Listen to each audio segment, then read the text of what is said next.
Hey everyone, it's Christian, Vancouver Realtor, and for today's topic, I want to talk to you about selling sunsets. Okay, so a number of people over the years in my social circle have mentioned this program. And this is a real estate focused TV show. It's on Netflix. I guess it's been on for about 5 years now. I've never watched an episode until last night. And so I wanted to see how true to life it is, and the purpose of this video is to share with you some observations I made about this program and how true to life it really is.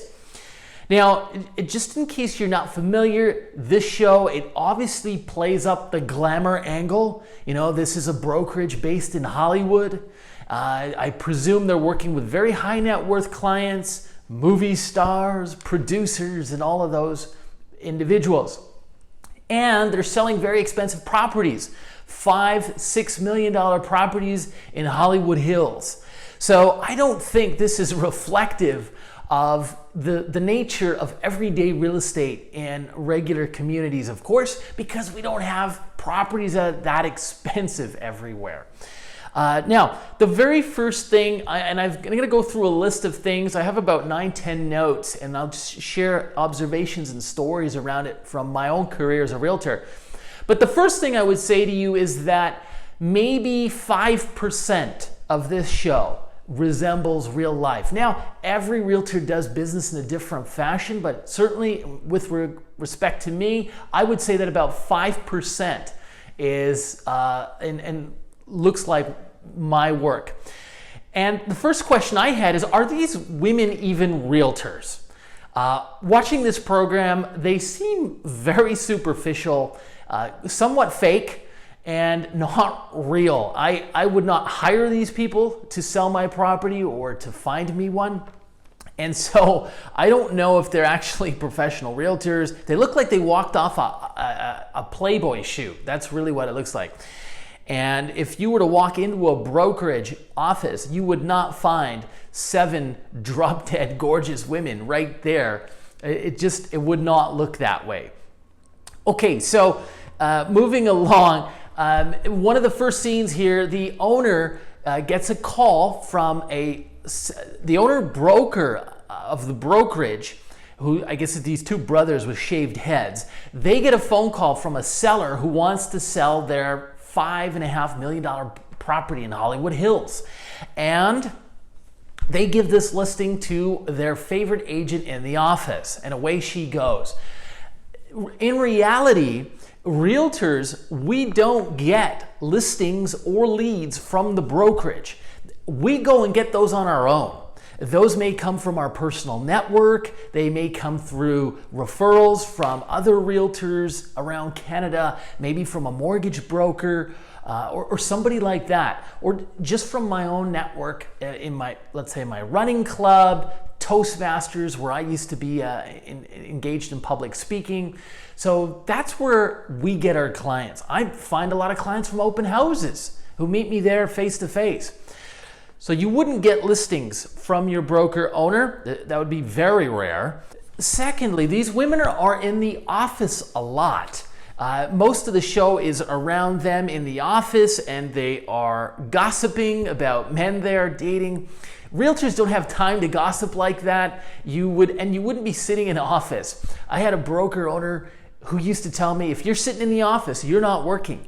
Get out there, get in the public. And so the idea is to be making appointments, to be on those appointments, taking buyers out to view properties, hosting open houses on Saturday and Sunday.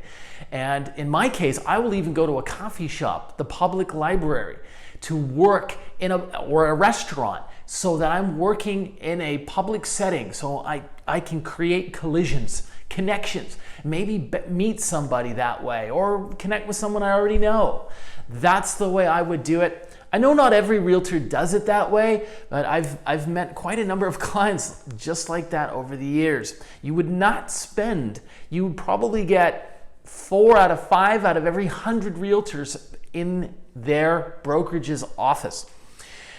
Now, they at another scene, I guess a high net worth client wants to buy a property in Hollywood, and he has his own personal intermediary or agent represent him, and that person, a woman, contacts the brokerage, and she's going to interview two buyers agents at the same time.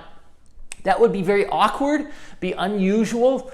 I've met with hundreds of buyers over my career. I have never once had another buyer's agent be sitting right next to me being interviewed. So that would not be realistic. I have heard of it on the opposite side, where very rarely you hear about it once every few years, where a seller says, I'm going to have 3 realtors come in and give a short reason why I should list my home with them. And now, in a 25-year career, you might have that once. So that's not likely to happen. Most people will want to sit down with you one-to-one and get to find out why they should list their home with you. With me, for example, and usually what I do is I ask a lot of questions. That's the stage where I want to learn about my client. What are their reasons for wanting to sell? What are their plans going forward? This is very important to factor into their next steps. And so that takes some time. Okay, next, the show obviously focuses on these multi-million-dollar schwanky pads, homes in the hills. Obviously, most properties are not that expensive. I presume even in Southern California, the average home price, it's going to be very high. For the United States, it's going to be very comparable to what we see in Vancouver, but it's still going to be maybe around $900,000 to $1.2 million. It's not a $5 million house. There's very few of those. Now, and just to give you an example on that, actually the very first sale of my career, going back now over 7 years ago, I sold a baby condo, just a private leasehold in Vancouver's West End, $250,000. So, and that's how I started, and I just worked my way up. And I think that's the way most realtors do as well. I guess if you came from a family that was in the construction business, you could start off by listing, your dad's newly built homes. But again, that's going to be rare. That's going to be 1 in 100 realtors. Okay. And in my case, for example, I came to Vancouver in 2012. I got off the plane. I did not know anybody. I had come from Japan. I had been there for 6 years teaching and traveling. I did not know a soul in Vancouver. So the personal network that I built up in Vancouver came from my marathon running club. It came from going to Toastmasters, speech clubs, and practicing, public speaking and networking. And just in general, from going out and being part of the community, volunteering, that's how I started to connect with people. And I think if you're not from the Vancouver area, and if you were thinking about getting into real estate, that is, that's how you can get your start as well. Moving along. Now, there is, of course, the commission. And you see in the episode, they sell this nice house with a pool, and on the bottom of the screen it says the commission paid is $186,000. That's like winning the lottery. Now, I know in the United States commissions are a lot higher than they are in Canada. I've heard 5%.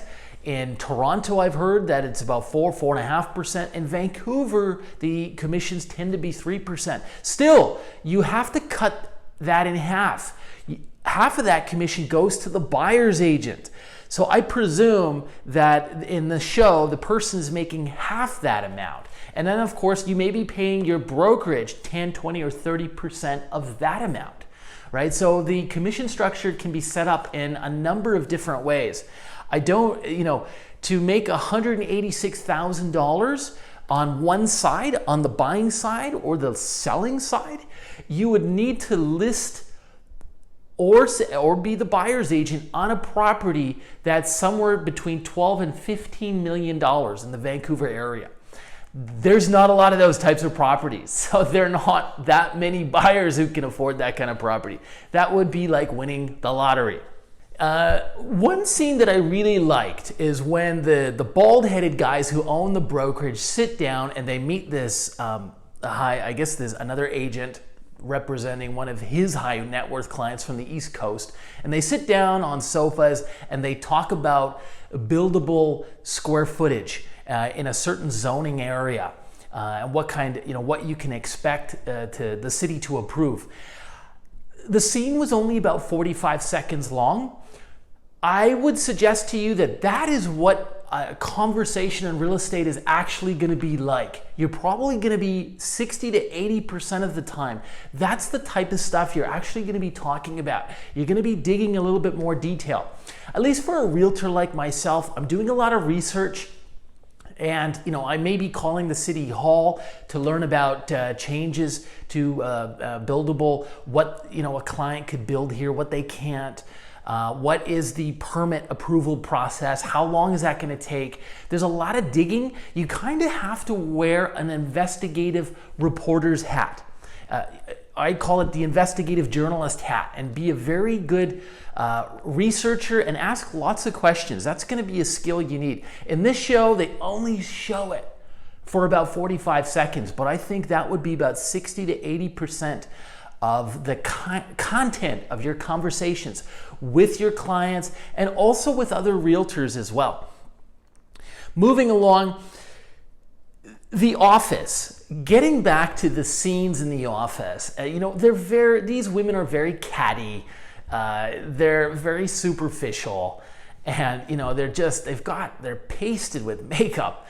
You just would not find that kind of office environment. Certainly not in my brokerage. I think the realtors I work with in my brokerage, they tend to be more like soldiers in the military. I mean, I can get them on the phone at 10:30 at night. I can have a viewing scheduled maybe the next day at 8 a.m. if I need to, and this could be on a weekend. You take a really good agents and a really good culture inside the brokerage is going to look like a military platoon. You're working hard, you're self-disciplined, you have your goals, and you're going for it. And you're being very helpful and service-like. So that's the approach and the culture that you would see in an office place. Moving towards the end of this video, 2 more points. They're negotiating this offer. They're doing it outside the house at a swimming pool. The buyer's agent sort of walks into the scene and she says, my client loves the place. My client's going to make an offer. It's $5.3 million. The list price, I believe, was $5.5 million. And so the seller's agents, the seller's agent and the broker owner go off, discuss, call their agent, come back, and they agree. They say their client will sell it for $5.425 million. So that happened very fast. An actual negotiation like that, of course, would take more time. It might involve a number of phone calls. There's a lot of setting of expectations. When you become an agent, if that's your goal, or if you're watching this wondering, how do we do this? I might make 6 to 10 phone calls, not only to the buyer's agents, but to my own client, just to prepare them, to explain to them, okay, the buyer's coming with such and such a down payment. Because mortgage interest rates have increased, it's going to increase their monthly payment by $725. That's the reason why they're offering this. They have some concerns about the roof being old and having to replace that in the next 6 months. That's going to cost about $30,000 to $35,000. So you're giving this kind of intel to your client so they can understand, why the buyer might be coming in with this type of offer. And you're doing that, of course, with the buyer's agent as well, explaining the seller's position. Maybe, they're expecting to get a little bit more for the home because the neighbors down the street sold an inferior home for more money. So you're having this type of discussion. I think the other difference there too is they just hammer this deal out and they say, okay, done, we have a deal, I'll send you the paperwork. Normally, what we would do, we wouldn't be that casual about it. You would send in your first offer, and that's going to be on paper. And the agent at that point may call me back, the seller's agent, and we may discuss a couple of points maybe the offer price, maybe the subject removal dates. We need more time. And we would finalize those verbally and then get the sellers and the buyers to make the initials on the document. But we wouldn't just go into a negotiation, just say, I'll give you this number, you accept that number, bing, bing, it's done. And if it is, it would be very, very rare. And the reason for that is because buyers and sellers will change their mind. And or there may be something in the actual paperwork that they disagree with. For example, the buyer may say, hey, wait a minute, I thought the chandelier was included in the house. That nice, beautiful $50,000 chandelier. So you want to get that documented and you want to have that in writing. And finally, in the show, one of the girls is new to the brokerage. I believe she's there for about 4 months and she gets a $4.5 million buyer. So that's a fantastic new client to take on. I would suggest to you that's very rare. If as a real estate agent, you are normally working for many years before you start to get $5 and $10 million clients. I know I have not helped anyone buy or sell a home for that much money. That's getting up into the stratosphere.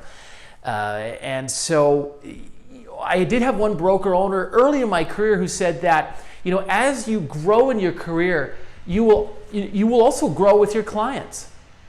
And your clients will buy a 2-bedroom condo, they'll have children, they'll then want to buy a townhouse, maybe even a house. And so yes, you do grow with your clients, and I am seeing that as well in terms of my own portfolio of clients. However, you winning the lottery, if you joined a brokerage and one of your first clients is buying a $4.5 million property, it's just not realistic. I wouldn't hang hopes on that client. It'd be more like a $450,000 client, at least here in Western Canada and British Columbia.